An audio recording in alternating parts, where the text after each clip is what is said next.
Le bus de la mort, un système glaçant où des gens disparaissent des rues sans laisser de traces, laissant la société largement ignorante du mécanisme sinistre qui se cache derrière ces disparitions. Parallèlement, les mariages arrangés négociés par des intermédiaires douteux révèlent une autre couche troublante.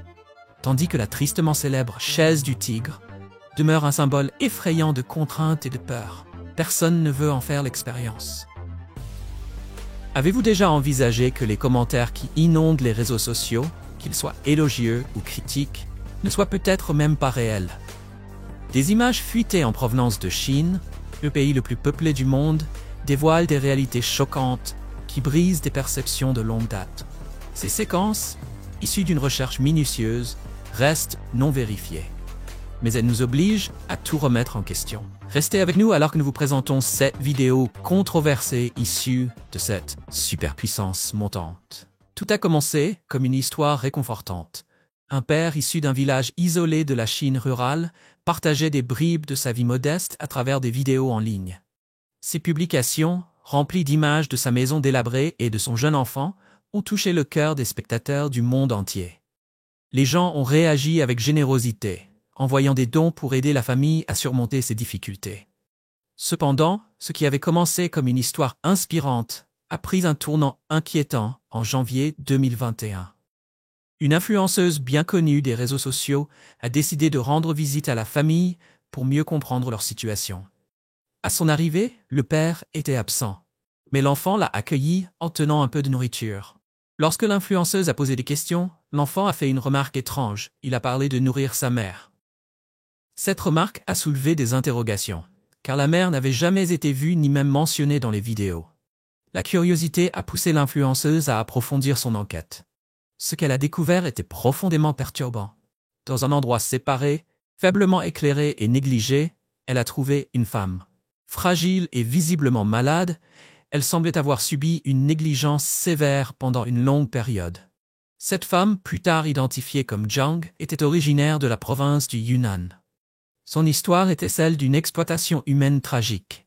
En 1996, Zhang, accompagnée d'une autre femme, avait été emmenée dans la province du Jiangsu. Au fil des années, elle a été transférée de foyer en foyer pour finir dans la famille de son mari actuel, où elle vivait dans des conditions déplorables. Cette découverte choquante a suscité l'indignation des spectateurs. En janvier 2022, les autorités locales sont intervenues et ont arrêté les responsables de l'exploitation de Zhang. Pourtant, son histoire n'est qu'un exemple parmi tant d'autres. Le déséquilibre entre les sexes en Chine, causé par une préférence culturelle de longue date pour les enfants de sexe masculin, a laissé plus de 30 millions d'hommes sans épouse. Cette disparité a conduit certains à recourir à des méthodes contraires à l'éthique et illégales, comme les mariages arrangés par des courtiers. Malheureusement, ces unions mènent souvent à l'exploitation et à la souffrance. Des histoires comme celle de Zhang mettent en lumière les profondes problématiques sociales cachées sous la surface. Les réalités brutales révélées dans ces vidéos nous obligent à réfléchir aux implications plus vastes de telles pratiques. Restez à l'écoute, car nous allons dévoiler d'autres vérités bouleversantes dans ce documentaire. N'oubliez pas de vous abonner et d'activer les notifications. Votre soutien nous aide à porter ces récits à la lumière. Imaginez être enfermé dans une chaise métallique froide et rigide, les mains et les pieds attachés, incapables de bouger pendant des heures, voire des jours. Ce n'est pas une fiction d'horreur, c'est la réalité de la chaise du tigre. Un dispositif controversé utilisé, dit-on, dans certains contextes juridiques ou d'interrogatoire en Chine. Prenez l'histoire de Liu A, un homme qui s'est retrouvé confronté à cet appareil cruel pour une faute apparemment mineure.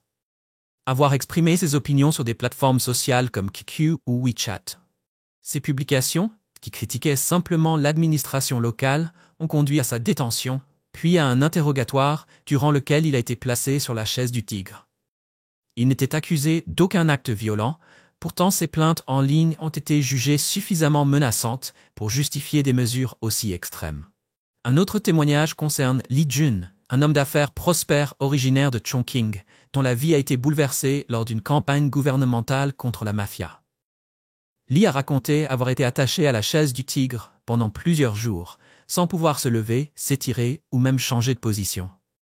La campagne, qui aurait conduit à plus de 50 000 arrestations, a vu de nombreuses personnes détenues sans inculpation formelle.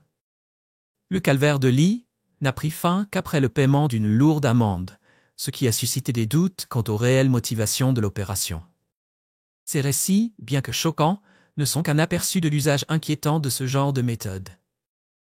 Conçue pour garantir la coopération lors des interrogatoires, la chaise du tigre a provoqué un débat intense. Ses détracteurs affirment qu'elle franchit les limites de l'éthique, infligeant des souffrances psychologiques et physiques à des individus qui souvent sont ensuite déclarés innocents ou poursuivis pour des motifs douteux. L'usage de la chaise du tigre reflète-t-il une volonté d'efficacité dans l'application de la loi, ou bien met-il en lumière de graves violations des droits humains? Pourriez-vous supporter un tel traitement, ne serait-ce qu'une journée? Partagez vos impressions dans les commentaires et restez avec nous pour découvrir d'autres récits saisissants venus des coulisses de cette nation énigmatique. Plongeons dans un sujet glaçant que peu osent aborder ouvertement, l'existence du prétendu bus de la mort. À première vue, il ressemble à un simple véhicule de transport de prisonniers. Pourtant, certains témoignages affirment qu'il aurait une fonction bien plus sinistre, exécuter en secret les peines maximales, loin des regards du public. Le manque de transparence entourant ces pratiques présumées suscite une inquiétude généralisée. Ce qu'il advient des personnes après l'application de ces mesures reste enveloppé de mystère. Certains récits évoquent des pratiques contraires à l'éthique, y compris une gestion douteuse des dépouilles des prisonniers, bien que ces accusations soient extrêmement controversées et difficiles à vérifier. Ajoutant au malaise ambiant, des histoires parlent de centres de détention secrets, souvent surnommés « prisons noires ». Ces lieux retiendraient des personnes qui osent défier les autorités locales, sans trace officielle ni reconnaissance administrative. Les critiques estiment que ces opérations contournent totalement l'état de droit, créant un climat de peur où des individus disparaissent sans explication. Même si l'ampleur réelle de ces témoignages reste incertaine, la simple possibilité de leur véracité soulève de graves inquiétudes en matière de droits humains et de justice. Et vous, que pensez-vous de ces pratiques secrètes? Pouvez-vous imaginer vivre dans un système où des disparitions silencieuses se produisent, laissant la société dans la peur et l'incertitude? Partagez vos réflexions dans les commentaires et restez connectés alors que nous continuons à révéler ces vérités cachées. L'une des vidéos les plus troublantes montre un groupe d'hommes au crâne rasé, assis en rangée bien ordonnée, les mains liées derrière le dos. Vêtus d'uniformes portant la mention « Centre de détention de Casca », ils sont assis en silence sur le sol, sous la surveillance étroite d'agents en uniforme. Même si les détails de leur situation demeurent flous, ces images ont suscité de vives inquiétudes concernant les conditions des droits humains dans la région autonome ouïghour du Xinjiang, en Chine. Le Xinjiang est le foyer des Ouïghours, un groupe ethnique majoritairement musulman qui constitue une part importante de la population locale. Depuis plusieurs années, des rapports évoquent la détention massive d'Ouïghours et d'autres minorités musulmanes dans des établissements que le gouvernement chinois appelle centres de rééducation ou programmes de formation professionnelle.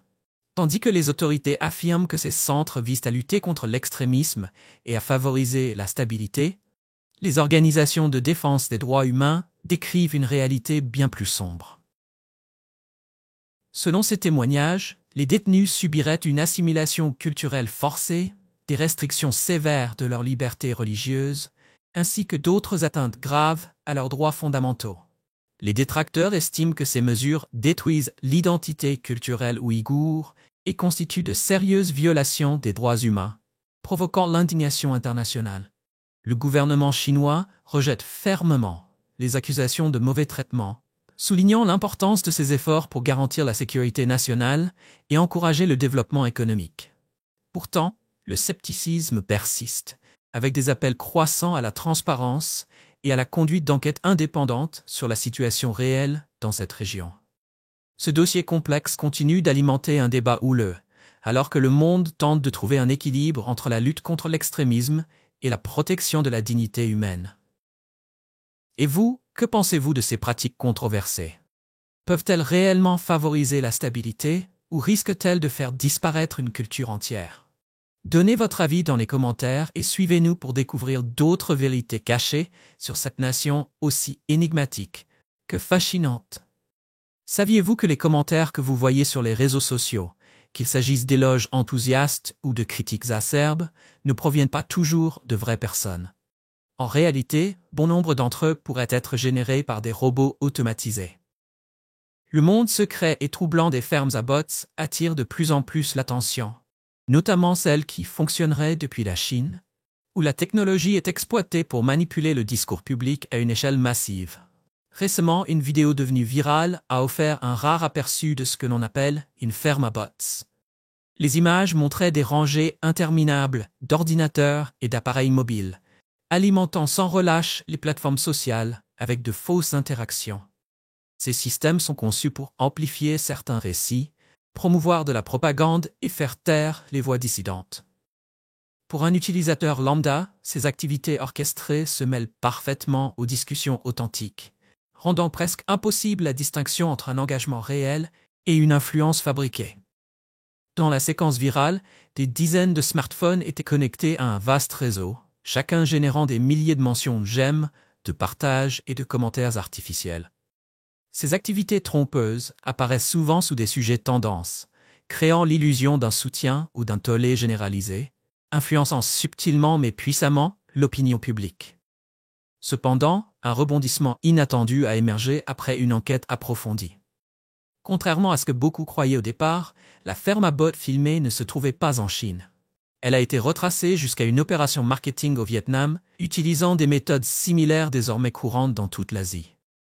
Bien que cette révélation ait clarifié l'origine des images en question, elle n'efface en rien la réalité des fermes à bots en Chine et ailleurs. Ces opérations soulèvent de graves questions sur la manipulation en ligne, la censure et l'authenticité des échanges numériques. Et vous, que pensez-vous de ce monde caché de la manipulation sur les réseaux sociaux? Se pourrait-il que le contenu que vous consultez fasse partie d'un stratagème bien élaboré? Partagez votre avis en commentaire et restez avec nous pour découvrir les dessous de ces pratiques controversées.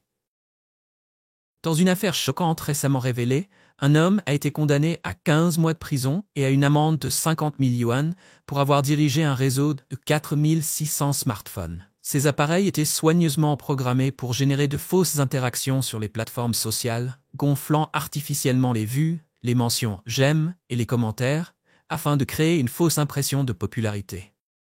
Son entreprise était si lucrative qu'il a gagné près d'un demi-million de dollars, étendant son influence au-delà de la Chine, notamment vers d'autres pays asiatiques comme le Vietnam. Le phénomène des fermes à clics, ou fermes à téléphone, devient un sujet de préoccupation croissant à l'ère numérique. Ces opérations reposent sur des rangées de smartphones connectés à divers comptes sociaux, distribuant sans relâche des mentions j'aime, des partages et des commentaires dans le but de manipuler les indicateurs d'engagement. Cette activité artificielle ne fait pas que gonfler la popularité apparente d'un contenu, elle peut aussi générer des bénéfices réels, qu'ils soient financiers ou sociaux, pour ceux qui la pilotent. Ce monde caché de la manipulation numérique soulève une question essentielle.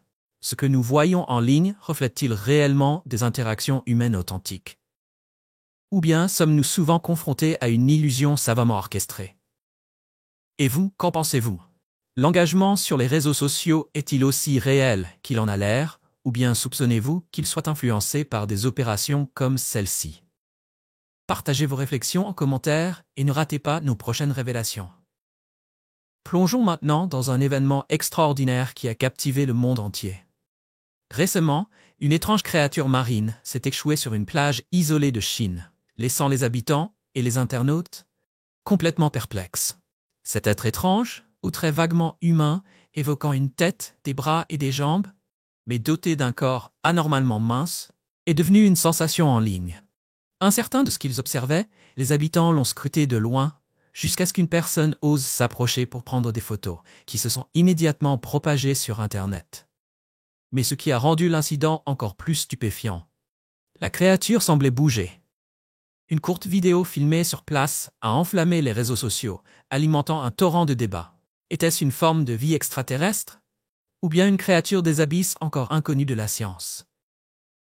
Le mystère n'a fait que s'épaissir au fil des théories. Mais l'histoire ne s'arrête pas là. Peu de temps après cette découverte, un bruit étrange, décrit par beaucoup comme un rugissement de dragon, a résonné dans les montagnes de la province de Guizhou. Des milliers de curieux se sont précipités dans la région, désireux de percer le mystère de ce son inquiétant. Les diffusions en direct ont explosé, avec des spéculations allant de créatures mythiques à des phénomènes naturels. Les autorités locales sont intervenues pour maîtriser l'afflux de visiteurs, installant des barrières et envoyant des experts sur place. Après des recherches approfondies, la vérité a été dévoilée. Le son provenait d'un oiseau, le caille au pied doré.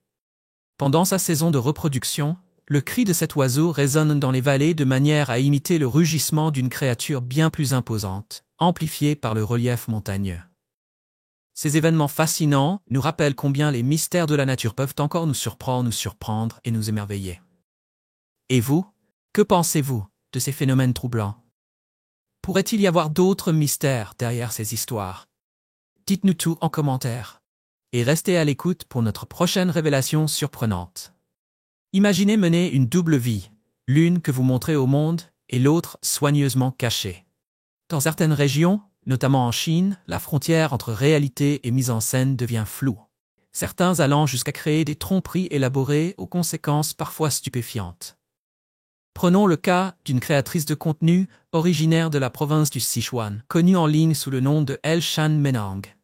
Sa célébrité est née de vidéos poignantes décrivant une vie de misère dans la Chine rurale. Avec un regard fatigué, des vêtements usés et une attitude humble, elle se présentait comme une grande sœur courageuse, travaillant sans relâche dans les champs, coupant du bois et s'occupant de ses frères et sœurs après avoir perdu ses parents.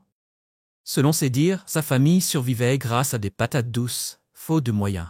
Son récit a profondément touché des millions de personnes, suscitant un immense élan de compassion et de soutien. Les spectateurs suivaient ses directs avec attention, achetant même des produits agricoles qu'elle affirmait cultivés par sa famille. À chaque vidéo, sa communauté grandissait, tout comme ses revenus. Elle est rapidement devenue une icône de la persévérance et du courage face à l'adversité. Mais à mesure que sa notoriété grimpait, des failles ont commencé à apparaître. Des spectateurs sceptiques ont décidé d'enquêter plus en profondeur, découvrant une vérité pour le moins choquante. Une visite dans son village a révélé une réalité bien différente. Ses parents étaient bien vivants et prospéraient grâce à une exploitation d'élevage florissante. La petite maison délabrée que l'on voyait dans ces vidéos n'était qu'un décor. Sa véritable demeure était spacieuse et confortablement meublée.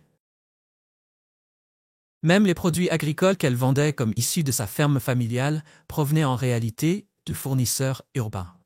Cette supercherie a entraîné des conséquences juridiques. Les autorités ont inculpé Elshan Menang pour avoir escroqué son audience. Elle a été condamnée à 11 mois de prison et à une amende, sa façade soigneusement construite s'effondrant face à la vérité. Et ce n'est pas un cas isolé. Un autre duo, connu sous le nom de New Yifang, a attiré plus de 20 millions d'abonnés en mettant en scène une vie simple et modeste. Les enquêtes ont ensuite révélé qu'il possédait plusieurs biens immobiliers, des voitures de luxe, et gagnait plus de 820 000 $ par an. Qu'est-ce qui pousse certains à tisser de tels récits fictifs? À mesure que ces histoires se dévoilent, l'impact des illusions numériques devient de plus en plus évident. Restez avec nous pour d'autres révélations saisissantes. En 2019, une vidéo a fait surface, montrant un couple diffusant en direct depuis leur maison luxueuse, décorée de meubles haut de gamme. Cette image contrastait fortement avec le mode de vie modeste qu'ils ont ensuite présenté sur leurs réseaux sociaux. Sous la pression croissante du public, le couple a reconnu les incohérences et annoncé une pause temporaire dans leur création de contenu. Cet incident illustre une tendance croissante sur les réseaux sociaux. La frontière entre fiction et réalité s'efface au nom des vues et des abonnés. Bien qu'il soit compréhensible de vouloir créer du contenu captivant, ces cas soulignent l'importance de la transparence. Tromper une audience peut nuire à la confiance et entraîner des conséquences sérieuses, y compris des poursuites judiciaires. En fin de compte, cela nous rappelle que tout ce que nous voyons en ligne n'est pas toujours le reflet fidèle de la réalité. Créateurs comme spectateurs doivent rester attentifs à cette fine ligne entre narration créative et authenticité. J'espère que tu as aimé la vidéo d'aujourd'hui. Si c'est le cas, n'oublie pas de cliquer sur le bouton j'aime et de t'abonner à la chaîne pour ne pas manquer les prochaines vidéos passionnantes. Ton soutien nous aide à continuer à créer du contenu encore meilleur. Assure-toi de regarder la prochaine vidéo qui apparaît à l'écran, je suis sûr que tu vas l'adorer. N'oublie pas de laisser un commentaire sur le pays que tu aimerais que nous explorions prochainement.